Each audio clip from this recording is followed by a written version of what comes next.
Everyone, आज के video में हम प्रश्नावली 14.1 के सवाल करने वाले हैं। प्रश्नावली 14.1 में प्रायिकता से संबंधित सवाल है। तो सवालों को करने से पहले प्रायिकता से संबंधित कुछ महत्वपूर्ण बातें हैं जो हमें ध्यान में रखनी है, जिससे सभी सवाल हम आसानी से कर पाएँ। तो चलिए आज का वीडियो प्रारंभ कर रहे हैं। देखिए, प्रायिकता प्रोबेबिलिटी, घटना इवेंट, घटना के घटित होने की प्रायिकता का सूत्र हमें ध्यान रखना है अनुकूल परिणामों की संख्या बटा कुल परिणामों की संख्या। ठीक है। और प्रायिकता में दो स्थितियां हमें ध्यान रखनी है। एक तो ऐसी घटना जो घटित ही ना हो, असंभव हो घटना के घटित होने की प्रायिकता। कोई ऐसी घटना है जो घटित नहीं हो सकती, असंभव है, तो असंभव घटना के घटित होने की प्रायिकता हमेशा 0 होगी। ठीक है। और निश्चित घटना के घटित होने की प्रायिकता हमेशा 1 होगी। ठीक है। और प्रायिकता का मान हमेशा 0 और 1 के बीच में होगा। 0 से बड़ा या 0 के बराबर, या फिर 1 से छोटा या 1 के बराबर। प्रायिकता का मान कभी भी ऋणात्मक नहीं होता है। ठीक है। घटना के घटित नहीं होने की प्रायिकता को PE बार से लिखते हैं। घटना के घटित होने की प्रायिकता को PE प्रोबेबिलिटी, E इवेंट। ठीक है। देखिए, अगर हम घटना के घटित होने की प्रायिकता और घटना के घटित नहीं होने की प्रायिकताओं का योग करते हैं तो बराबर में 1 आता है। ठीक है। ये हमें ध्यान में रखना है। अब अगर हमें घटना के घटित नहीं होने की प्रायिकता ज्ञात करनी है तो इसको यहीं रहने दिया और 1 में से प्रायिकता को घटा दिया। घटना के घटित होने की प्रायिकता को 1 में से घटा दिया तो हमारे पास घटना के घटित नहीं होने की प्रायिकता आ जाती है। ठीक है। घटना के घटित होने की प्रायिकता और घटना के घटित नहीं होने की प्रायिकता एक दूसरे की पूरक होती है। अब देखिए, एक सिक्के के सवाल आपसे पूछे जाएंगे तो सिक्के के कुल परिणामों की संख्या 2 होगी। क्यों होगी? क्योंकि सिक्के पर 2 पहलू होते हैं, एक तो हेड और एक टेल। या तो एक तरफ चित आएगा, जब हम सिक्के को उछालेंगे तो चित आएगा, या फिर पट आएगा। तो कुल परिणाम हुए 1 और 2। तो एक सिक्के को उछालने पर कुल परिणामों की संख्या हमेशा 2 होगी। अगर 2 सिक्के उछाले जाते हैं तो कुल परिणामों की संख्या 4 होगी। या एक ही सिक्के को 2 बार उछाला जाता है तो भी कुल परिणामों की संख्या 4 होगी। ठीक है। अब देखिए, एक पासा। अब पासा क्या होता है? हमने सांप सीढ़ी खेली होगी या कुछ भी आप जब गेम खेले होंगे तो आपने इस तरह का देखा होगा। इसको पासा बोलते हैं, इसको डाइस भी बोलते हैं। अगर एग्ज़ाम में आपसे डाइस के नाम से सवाल आता है या पासे के नाम से आता है तो दोनों ही एक ही बात है। देखिए, इसमें 1 से लेकर कुल 1, 2, 3, 4, 5 और 6 तक इसमें डॉट लगे होते हैं। तो 1 से 6 तक के अंक पासे पर होते हैं, ये हमें ध्यान रखना है।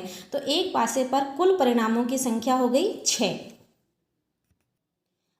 एक पासे पर कुल परिणामों की संख्या 6 और 2 पासों पर कुल परिणामों की संख्या होगी 36। तो देखिए, कुल परिणामों की संख्या जो हमारे पास आई उस पर अंक हमारे 1, 2, 3, 4, 5 और 6। तो 1, 2, 3, 4, 5, 6 कुल परिणाम 6। तो इस तरह से ये अंक पासे पर लिखे होते हैं। इनके बारे में ही हमसे सवाल पूछे जाएंगे। और आपके 52 ताश के पत्तों पर आधारित सवाल है प्रायिकता के। तो देखिए, 52 ताश के पत्ते जिसमें 26 लाल होते हैं, 26 काले होते हैं। इसका अच्छे से इसको समझने के लिए एक छोटा सा वीडियो बनाया हुआ है।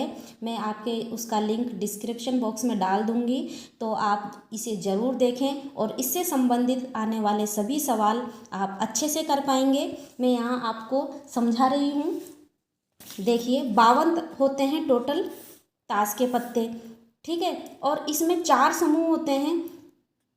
प्रत्येक 52 पत्तों के 4 समूह होते हैं। एक लाल पान, दूसरा ईंट,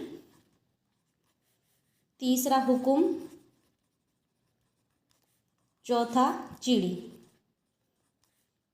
ये दोनों काले रंग के होते हैं और ये ईंट और पान के लाल रंग के होते हैं। ठीक है। और सभी में 13 पत्ते होते हैं और प्रत्येक समूह में, ये 4 समूह हो गए, प्रत्येक समूह में इक्का, बादशाह, बेगम, गुलाम, दहला, नहला, अट्ठी, सत्ता और इस तरह से 6, 5, 4, 3, 2 इस तरह से अंक लिखे होते हैं। तो देखिए बादशाह, बेगम, गुलाम, इन पर फेस बने होते हैं, तस्वीर बनी होती है। तो इन तीनों पत्तों को हम तस्वीर वाले पत्ते या फेस कार्ड वाले पत्ते कहते हैं, ठीक है। और इन पर अंक लिखे होते हैं। तो इनसे संबंधित सवाल हमसे परीक्षा में ज़रूर पूछा जाता है। तो इसको और अच्छे से समझने के लिए पूरा वीडियो बनाया हुआ है, छोटा सा वीडियो है, आप उसको ज़रूर देखें और 52 ताश के पत्तों की प्रायिकताओं के सवाल करना आसान हो जाएगा जिससे। अब करते हैं सवाल करना प्रारंभ। देखिए निम्नलिखित कथनों को पूरा कीजिए। पहला है घटना ई की प्रायिकता प्लस घटना ई नहीं की प्रायिकता बराबर रिक्त स्थान है। क्या आएगा? अभी मैंने आपको समझाया था, घटना ई की प्रायिकता प्लस घटना ई नहीं की प्रायिकता 1 है। उस घटना की प्रायिकता जो घटित नहीं हो सकती, जो घटित नहीं हो सकती, जो घटना 0, ऐसी घटना असंभव कहलाती है, असंभव, ठीक है। उस घटना की प्रायिकता जिसका घटित होना निश्चित है, तो ऐसी होगी 1। ऐसी घटना क्या कहलाती है? निश्चित घटना, निश्चित घटना, ठीक है। किसी प्रयोग की सभी प्रारंभिक घटनाओं की प्रायिकताओं का योग, किसी प्रयोग की सभी प्रारंभिक घटनाओं की प्रायिकताओं का योग 1 होता है, ठीक है। 5वां, किसी घटना की प्रायिकता इससे बड़ी या उसके बराबर होती है तथा इससे छोटी या उसके बराबर होती है। तो यहाँ पर आएगा 0 से बड़ी या उसके बराबर होती है तथा 1 से छोटी या उसके बराबर होती है, ठीक है। क्वेश्चन नंबर 2 है निम्नलिखित प्रयोगों में से किन किन प्रयोगों के परिणाम समप्रायिक है, स्पष्ट कीजिए। समप्रायिक, किसी घटना ई के सभी परिणामों के प्राप्त होने की संभावना समान है तो परिणाम समप्रायिक होते हैं, ठीक है। अब पहला सवाल है इसका, एक ड्राइवर कार चलाने का प्रयत्न करता है, कार चलना प्रारंभ हो जाती है या कार चलना प्रारंभ नहीं होती है, ये परिणाम समप्रायिक है या नहीं ये हमें बताना है। देखिए जब एक ड्राइवर कार चलाने का प्रयत्न करता है तो सामान्य स्थिति में कार चलने लगती है, परंतु यदि कार में कोई दोष हो तो कार नहीं चलती, इसलिए परिणाम समप्रायिक नहीं है। इसका आंसर होगा समप्रायिक नहीं।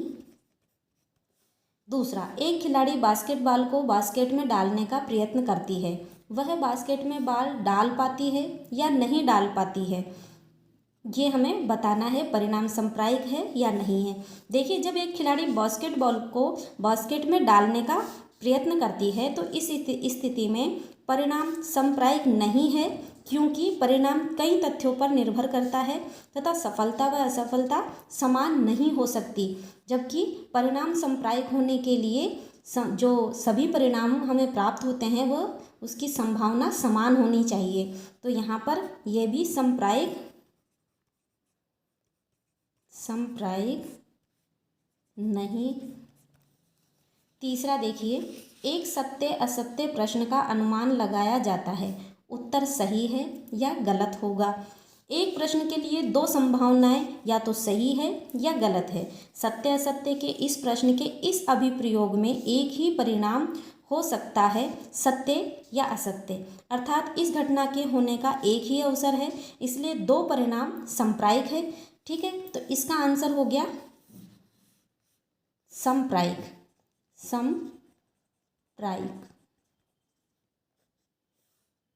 चौथा और लास्ट है इसका दूसरे का, एक बच्चे का जन्म होता है, वह एक लड़का है या एक लड़की है। देखिए एक नव जन्म लेने वाला बच्चा जिसका जन्म इसी क्षण हुआ है, एक लड़का भी हो सकता है और एक लड़की भी हो सकता है और एक लड़की भी हो सकती है और दोनों परिणाम समप्रायिक होंगे, या लड़का होगा या लड़की होगी, तो इसका आंसर भी समप्रायिक है। ठीक है, अब अगला सवाल करते हैं। क्वेश्चन नंबर 3 है, फुटबॉल के खेल को प्रारंभ करते समय यह निर्णय लेने के लिए कि कौन सी टीम पहले बॉल लेगी, इसके लिए सिक्का उछालना एक न्यायसंगत विधि क्यों माना जाता है। देखिए, जब सिक्के को उछाला जाता है तो केवल दो ही संभावनाएं होती है, परिणाम या तो हेड आएगा या टेल आएगा, चित आएगा या पट आएगा। ठीक है, दो समप्रायिक घटनाएं हैं, दो समप्रायिक परिणाम हैं। एक सिक्का उछालने के परिणाम की पूर्व भविष्यवाणी नहीं की जा सकती। ठीक है, तो इसलिए सिक्का उछालना एक न्यायसंगत विधि है। क्वेश्चन नंबर 4 है, निम्नलिखित में से कौन सी संख्या किसी घटना की प्रायिकता नहीं हो सकती। देखिए, हम जानते हैं कि घटना की प्रायिकता 0 से कम नहीं होती और 1 से अधिक नहीं हो सकती, या तो 0 के बराबर होगी या 0 से बड़ी, या फिर 1 के बराबर या 1 से छोटी होगी। ठीक है, तो यहाँ पर देखिए हमें ऑप्शन में दिया गया है 2/3, -1.5, 15% और 0.7। तो देखिए ये ऋणात्मक है जो कि 0 से छोटी है, तो ये हमारा आंसर होगा। प्रायिकता नहीं हो सकती, ऋणात्मक प्रायिकता कभी नहीं होगी। ठीक है, तो ये संभव नहीं है, इसका आंसर हो गया बी। 5वां सवाल है, यदि PE बराबर 0.05 है तो E नहीं की प्रायिकता क्या है। देखिए, PE नहीं की प्रायिकता हमें ज्ञात करनी है और प्रायिकता PE बराबर ये दिया गया है, तो हम PE बार बराबर 1 में से प्रायिकता को घटा देंगे, हमारे पास E नहीं की प्रायिकता नहीं की आ जाएगी। ठीक है, 1 माइनस 0.05, 1 में से 0.05 को घटाएंगे तो 0.95 आया और यही हमारा आंसर है। क्वेश्चन नंबर 6 है, एक थैले में केवल नींबू की महक वाली मीठी गोलियां हैं। मालिनी बिना थैले में झांके उसमें से एक गोली निकालती है। इसकी क्या प्रायिकता है कि वह निकाली गई गोली संतरे की महक वाली है। देखिए, एक थैले में केवल नींबू की महक वाली मीठी गोलियां हैं और पूछा जा रहा है कि संतरे की महक वाली गोलियों की प्रायिकता बताइए। तो यह एक असंभव घटना हो गई, तो असंभव घटना की प्रायिकता PE बराबर 0। ठीक है, असंभव घटना है संतरे की महक वाली गोलियां, तो इसकी प्रायिकता हो गई 0। अब देखिए, नींबू की महक वाली, एक थैले में केवल नींबू की महक वाली मीठी गोलियां हैं, तो जब हम निकालेंगे तो नींबू की महक वाली ही निकलेगी, तो ये एक निश्चित घटना है और निश्चित घटना की प्रायिकता हो गई 1। ठीक है, तो इसका आंसर हो गया 0 और इसका आंसर हो गया 1। क्वेश्चन नंबर 7 है, यह दिया हुआ है कि 3 विद्यार्थियों के एक समूह में से 2 विद्यार्थियों के जन्मदिन एक ही दिन न होने की प्रायिकता 0.992 है। इसकी क्या प्रायिकता है कि इन 2 विद्यार्थियों का जन्मदिन एक ही दिन हो। देखिए, 2 विद्यार्थियों के जन्मदिन एक ही दिन न होने की प्रायिकता हमें 0.992 दी गई है, तो नहीं होने की प्रायिकता PE बार बराबर 0.992। इन 2 विद्यार्थियों का जन्मदिन एक ही दिन हो, ये हमसे पूछा गया है, तो हम यहाँ पर इसको हल कर लेंगे। ये एक ही दिन होने की प्रायिकता बराबर 1 में से नहीं होने की प्रायिकता को घटा देंगे, तो हमारे पास जन्मदिन एक ही दिन होने की प्रायिकता आ जाएगी। ठीक है, 1 माइनस 0.992, 1 में से 0.992 को घटाएंगे तो 0.008। ये हमारी 2 विद्यार्थियों का जन्म एक ही दिन होने की प्रायिकता आ गई, यही हमारा आंसर है। क्वेश्चन नंबर 8 देखिए, एक थैले में 3 लाल और 5 काली गेंदें हैं। इस थैले में से एक गेंद यादृच्छया निकाली जाती है। इसकी प्रायिकता क्या है कि गेंद लाल हो, दूसरा है इसका लाल नहीं हो। देखिए, देखिए, लाल गेंदों की संख्या है 3, काली गेंदों की संख्या है 5 और गेंदों की कुल संख्या हो जाएगी 3 + 5 = 8। ठीक है, अब गेंद निकाली जाती है तो हमसे पहला पूछा गया है कि लाल गेंद होने की प्रायिकता बताइए। लाल गेंद होने की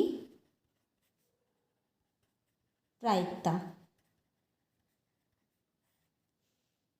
देखिए, लाल गेंद होने की प्रायिकता बराबर सूत्र लिखेंगे, अनुकूल परिणामों की संख्या बटा कुल परिणामों की संख्या। अनुकूल परिणाम लाल गेंद कितनी है 3, तो अनुकूल परिणामों की संख्या हो गई 3। कुल परिणामों की संख्या, कुल गेंदों की संख्या कितनी है 8। तो ये हमारे लाल गेंद होने की प्रायिकता हो गई और यही हमारा आंसर है। दूसरा देखिए, दूसरा हमसे पूछा गया है कि लाल गेंद न प्राप्त होने की प्रायिकता। तो देखिए, हमने लाल गेंद होने की प्रायिकता निकाल ली, अब लाल गेंद नहीं होने की प्रायिकता निकाल रहे हैं, तो एक में से लाल गेंद होने की प्रायिकता घटा देंगे तो लाल नहीं होने की प्रायिकता आ जाएगी। लाल गेंद नहीं होने की प्रायिकता, एक में से लाल गेंद होने की प्रायिकता को घटा रहे हैं, लघुत्तम आया 8, 8 - 3 बराबर 8 में से 3 को घटाएंगे तो 5 आ जाएगा, 5/8। यही हमारा आंसर है। क्वेश्चन नंबर 9 है, एक डिब्बे में 5 लाल कंचे, 8 सफ़ेद कंचे और 4 हरे कंचे हैं। इस डिब्बे में से एक कंचा यादृच्छया निकाला जाता है। इसकी क्या प्रायिकता है कि निकाला गया कंचा लाल है, दूसरा पूछा है सफ़ेद है और तीसरा हरा नहीं है। देखिए, लाल कंचों की संख्या, लाल कंचों की संख्या हमें 5 दी गई है, सफ़ेद कंचों की 8 दी गई है और हरे कंचों की संख्या 4 दी गई है। ठीक है, तो कुल कंचों की संख्या हमारे पास हो जाएगी, तो कुल कंचों की संख्या हो गई 5 + 8 + 4 बराबर आ जाएगा 17। हमसे पहला वाला सवाल हमसे पूछा गया है कि लाल कंचे होने की प्रायिकता ज्ञात कीजिए। देखिए, लाल कंचे की प्रायिकता बराबर अनुकूल परिणामों की संख्या बटा कुल परिणामों की संख्या। सूत्र हर बार लिखना है, ठीक है, सूत्र लिखने के बाद ही हमें सवाल करना है। ठीक है, देखिए, अनुकूल परिणामों की संख्या, लाल कंचों की संख्या 5 है, तो यहाँ पर अनुकूल परिणामों की संख्या हो गई 5। कुल परिणामों की संख्या, कुल परिणामों यहाँ पर 17 है, तो कुल परिणामों की संख्या 17 हो गई, 5/17। ठीक है, यही हमारा आंसर है पहले का।